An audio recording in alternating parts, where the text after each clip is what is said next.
I don't I just don't like working with mediocre people. I mean, I really just can't stand it. It's the fastest way to make me depressed, is if I have to work with someone who's just not all in and just loves what they do.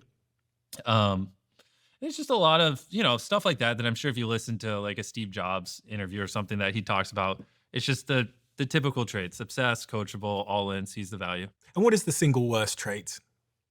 Mediocrity. I mean, it's just like because they're not bad enough where you fire them, but not good. The problem is like, I mean, and you see it in full effect. Great people just love working with great people. They do. And there's something about being around great people that pulls some kind of animal out of you that just makes you want to do more and push more and believe things aren't possible. And I don't know, when you put me around a bunch of other successful entrepreneurs, I just turn into a different human than if you put me around, I don't know, a bunch of people who are just running small businesses and don't really care and don't really have much ambition. I'm like two completely different humans. And you see that same thing in full effect. You put a bunch of A players around more A players, they just build off of each other. But you like put two or three C players amongst a bunch of great people and they'll start pulling them down. They'll start making them not want to work as much and make work not as fun.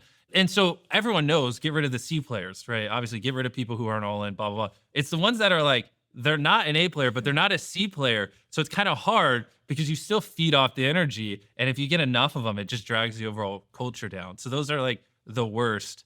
I mean, not everyone can be these like world ending monsters. There are a lot of mundane things like, I mean, the book controller in accounting, I mean, probably doesn't have to be the best in the world. Mm. But, when it comes to like the mission critical things like making videos and things like that, you like just the great people got to be surrounded. Like that's one of your number one jobs as leaders, just to make sure your great people are working with other great people. Cause that's like the number one reason why people leave jobs isn't money. You know what I mean? That's like number four on the list. Don't ask me to list them all. I don't remember. I just know the number one thing is, do they enjoy who they're working with? And people will leave their job because they hate working with people way before they'll ever leave because of money.